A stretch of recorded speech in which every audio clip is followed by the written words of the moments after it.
नमस्कार DElEd students, wisdom DElEd classes पर आपका हार्दिक स्वागत है। आज आपकी साइंस की नेक्स्ट क्लास रहने वाली है जिसमें हम पढ़ने जा रहे हैं पार्ट 5 जीवों की संरचना।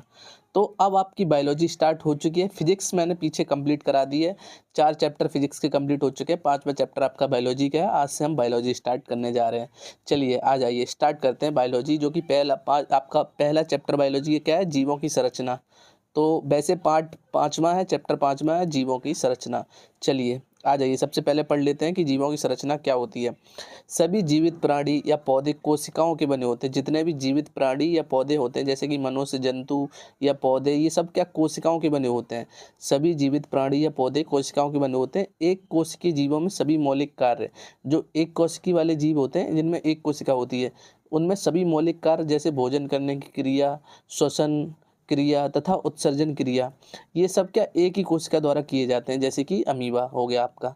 तो सभी जीवित प्राणी जैसे सभी जीवित प्राणी या पौधे कोशिकाओं के बने होते हैं। एक कोशिकीय जीवों में सभी मौलिक कार्य जैसे भोजन करने की क्रिया, श्वसन क्रिया तथा उत्सर्जन क्रिया इत्यादि एक ही कोशिका द्वारा किए जाते हैं। अब ये होते किसमें, अमीबा एक कोशिका का बना होता है। तो अमीबा में सारे काम एक कोशिका द्वारा ही किए जाते हैं। लेकिन बहुकोशिकीय जीवों में लाखों कोशिकाएं होती हैं। जैसे मनुष्य हुआ, उसमें लाखों कोशिकाएं होती हैं।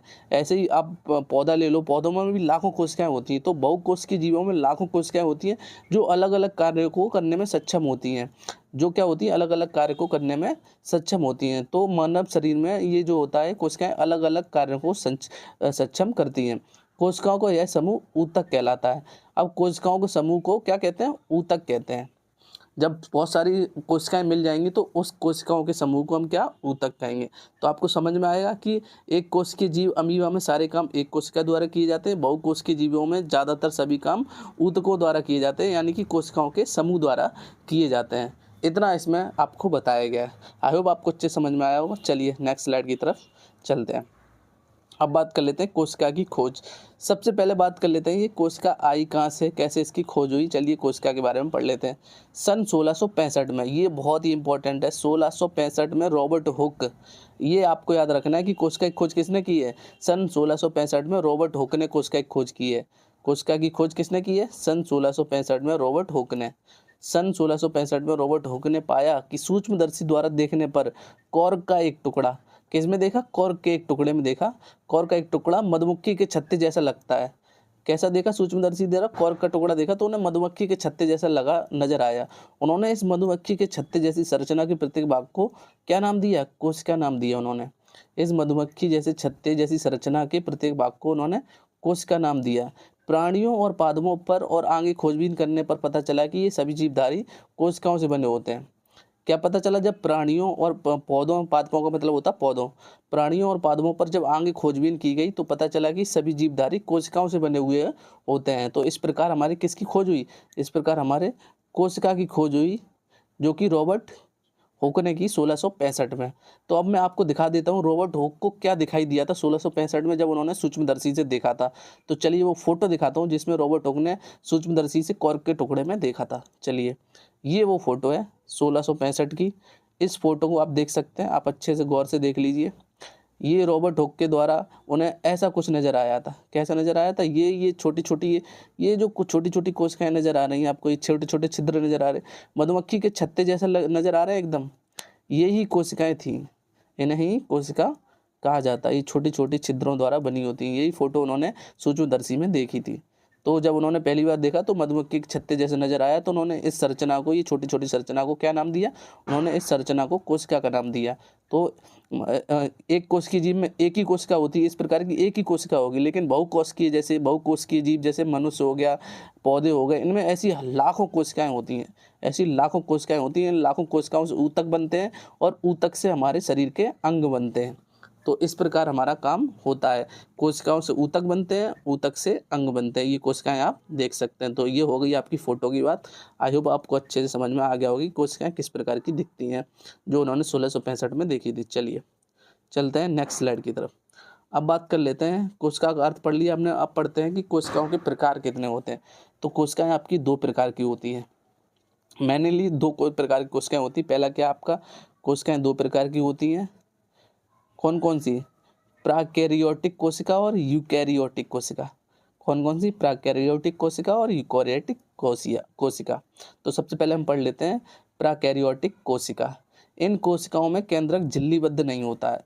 इन जो ये कोशिकाएं होती हैं, इनमें जो केंद्रक होता है वो क्या झिल्लीबद्ध नहीं होता है, मतलब केंद्रक जो होता है वो झिल्ली से घिरा नहीं होता। मान लीजिए ये आपका केंद्रक हो गया, ये केंद्रक हो गया, इसके चारों तरफ ऐसी झिल्ली नहीं होगी जिसमें केंद्रक बंद हो। तो इनमें क्या होता है, केंद्रक आपका झिल्लीबद्ध नहीं होता। इन कोशिकाओं में केंद्रक झिल्लीबद्ध नहीं होता है। प्राकैरियोटिक कोशिकाओं में डीएनए नग्न होता है। क्या होता है? इन कोशिकाओं में डीएनए नग्न होता है। इसमें राइबोसोम के अलावा कोई भी झिल्ली युक्त कोशिकांग नहीं होते हैं।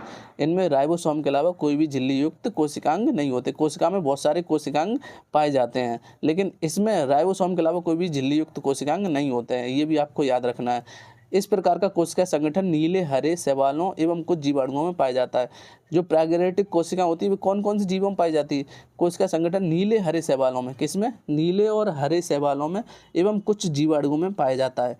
तो ये आपको याद रखना है अच्छे से, में पाया जाता है। हूबहू सेम टू सेम आपको प्रागैरेटिक कोशिका की ये जो डेफिनेशन है इसको अपने नोट्स में प्रॉपर नोट्स बना के चलना है, तभी आपके 25 में 25 साइंस मांगे। तो नोट्स प्रॉपर बना के चलिए, तभी आपके साइंस में बहुत ज़्यादा फायदा होने वाला है। तो प्रागैरेटिक कोशिका का आपने पढ़ लिया, ये मैंने समझा दिया। अब आ जाइए, अब पढ़ लेते हैं हम आपका यूकैरियोटिक कोशिका। यूकैरियोटिक कोशिका की बात करें तो इन कोशिकाओं में एक सुस्पष्ट केंद्रक जो 2 झिल्लियों से घिरा होता है। अब इसमें जो केंद्रक होगा ना, इसमें जैसे ये केंद्रक हो गया हमारा बिंदु, ये केंद्रक हो गया, तो 2 झिल्लियों से घिरा होगा। पहली झिल्ली ये हो गई और दूसरी झिल्ली ये हो गई। तो केंद्रक 2 झिल्लियों से घिरा होगा।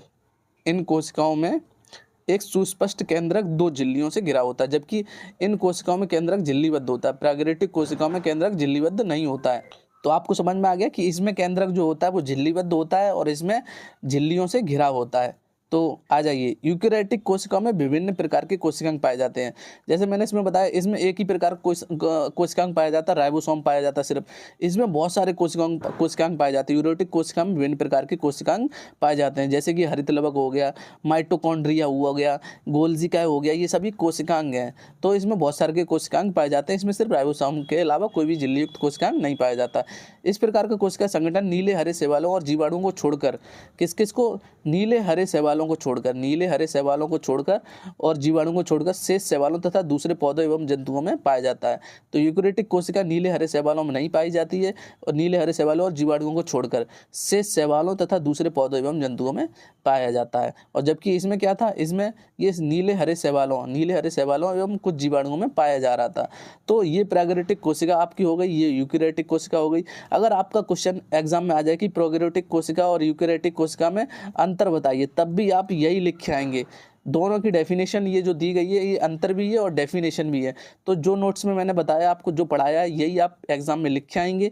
यही आपका अंतर हो गया, यही आपकी डेफिनेशन होगी। दोनों मैंने एक ही उसमें कवर कर दी हैं। तो आई होप आपको अच्छे समझ में आ गया कि कोशिकाएं कौन किस प्रकार की होती हैं, आपकी प्रोकैरियोटिक कोशिका और यूकैरियोटिक कोशिका। इन दोनों को प्रॉपर नोट्स बनाइए, तभी आपका बायोलॉजी थोड़ी डिफिकल्ट है, तो आपको अच्छे से नोट्स बना के चलना है, तभी आपको समझ में आएगी। और कुछ चीज़ें रटनी भी पड़ेंगी, हर चीज़ को समझा नहीं जा सकता है। तो आई होप आपको अच्छी आज की क्लास लगी होगी। तो मुझे कहीं जाना है, तो इस क्लास को आज यहीं पे समाप्त करते हैं। और ये चैप्टर भी ख़त्म नहीं है, चैप्टर बड़ा है काफ़ी। तो हम क्या करेंगे, इस चैप्टर को कल समाप्त करेंगे। अभी इस क्लास को यहीं पे समाप्त करते हैं। बाकी मैं मिलता हूँ नेक्स्ट क्लास में। अगर आपको नोट्स चाहिए, ये पीपीटी से नोट्स बनाने हैं प्रॉपर, तो टेलीग्राम पे जाइए, वहाँ पे आपको नोट्स रेगुलर मिलते हैं, पीपीटी रेगुलर मिलती है। व्हाट्सएप चैनल जाइए, वहाँ पे भी आपको मिलते हैं। और यूट्यूब चैनल को सब्सक्राइब कर लिए, ताकि आपको रेगुलर अपडेट हमारे चैनल से सभी D.Ed सेमेस्टर की क्लासेस रेगुलर मिलती रहें। फिलहाल इस वीडियो में इतना ही, तब तक के लिए बाय बाय।